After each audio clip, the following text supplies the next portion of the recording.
Good morning मेरे परिवार वालों और मेरे friends.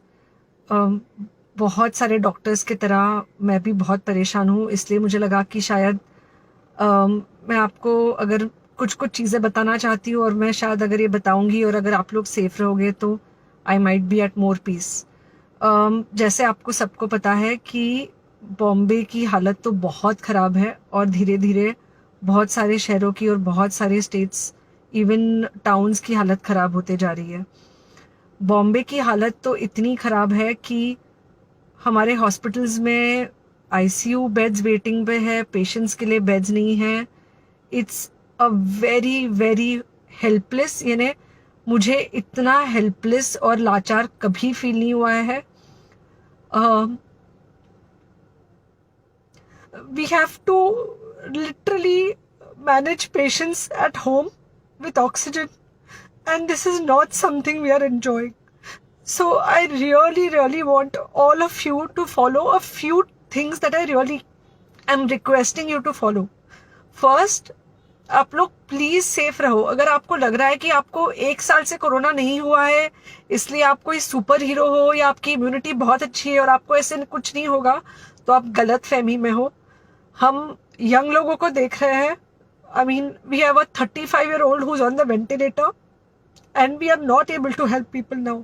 So we do not want, we really don't want any of you to be in that situation. So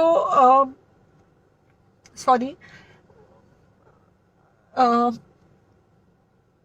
I think ये जो emotional breakdown है हम डॉक्टर्स में अब सबको कोई ना कोई समय हो रहा है, because we have not been so helpless. Okay, so most importantly please take care of yourself. Right now COVID is everywhere around you. Okay, तो अगर आप घर से बाहर निकलो, maybe you're meeting your friends, maybe you're meeting your family, it does not matter, you have to be masked.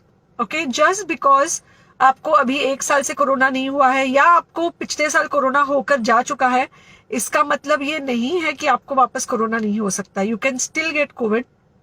तो please keep yourself very well masked at all times. अगर आप घर से बाहर निकल रहे हो तो घर के बाहर निकलो, मास्क होना चाहिए। मास्क सिर्फ इधर नहीं, मास्क पूरा नाक से पूरा यहाँ तक होना चाहिए। दूसरी बात, अगर आपको कुछ होता है, अगर आपको बुखार आता है या कुछ होता है, पैनिक मत होइए। Do not get unneeded investigations done. Get in touch with me obviously immediately. And most importantly, आपके जो फ्रेंड्स है या कोई भी है उनको बोलो पैनिक में होकर एडमिट ना हुए हॉस्पिटल में। फिलहाल जो सिचुएशन है वो ऐसी है कि बहुत सारे हॉस्पिटल्स में स्टेबल पेशेंट्स एडमिट हो रहे हैं और बहुत सारे लोग जिनको एक्चुअली ऑक्सीजन की जरूरत है उनके लिए हमारे पास बेड नहीं है। इनफैक्ट हम लोग घर में लोगों को ऑक्सीजन देके मैनेज करने की कोशिश कर रहे हैं, और ये हमने पहले कभी नहीं किया है कि हम इतने सारे लोगों के लिए बेड्स ढूंढ रहे हैं, इतने सारे लोगों को घर में मैनेज करने की कोशिश कर रहे हैं। So please leave beds for people who actually need it, who have pneumonia, who need oxygen, and who will need to be under very close medical care.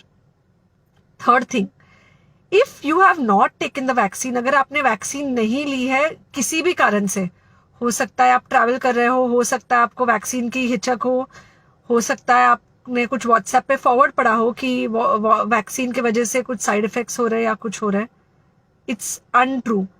Please take your vaccine. ये हमको definite दिख रहा है कि जो लोगों के 2 vaccine के शॉट्स होकर 2 हफ्ते हो चुके हैं उनमें डेफिनेटली हमको इन्फेक्शन, सीरियस इन्फेक्शंस कम दिख रहे हैं और हॉस्पिटलाइजेशन ना के बराबर है। So the vaccine is definitely helping. Okay, so take care of yourself, do not take COVID-19 lightly. Please pray for the people in the hospital and please pray for the families and the caretakers of all these people in the hospital. उनको आपके प्रार्थना की बहुत ज़रूरत है और सबसे ज़्यादा ज़रूरत है कि आप अपना ध्यान रखें। ओके, एंड बस घर पे रहो। आप कुछ हफ्तों तक सिर्फ घर पे रहो जब तक हम ये सिचुएशन ऐसे हैंडल कर सके कि हम एटलीस्ट कुछ हो जाए तो हम हॉस्पिटल में पेशेंट्स को ले सके। फिलहाल हालत ऐसी है कि डॉक्टर्स और डॉक्टर्स के रिलेटिव्स को भी नहीं मिल रहा है बेड, तो आप सोचिए कि it's an absolutely helpless situation. Okay, I think अगर हम सब इतना ध्यान रखेंगे, we will definitely come through this second wave very well. Okay, and then we will have to work on not allowing a third wave. So third wave का हम बाद में सोचेंगे, वो तो नहीं आना चाहिए, पर जो ये सेकेंड वेव है इससे हमको कोई भी हालत में एकदम सेफली निकलना है. Okay, take care, I really love you.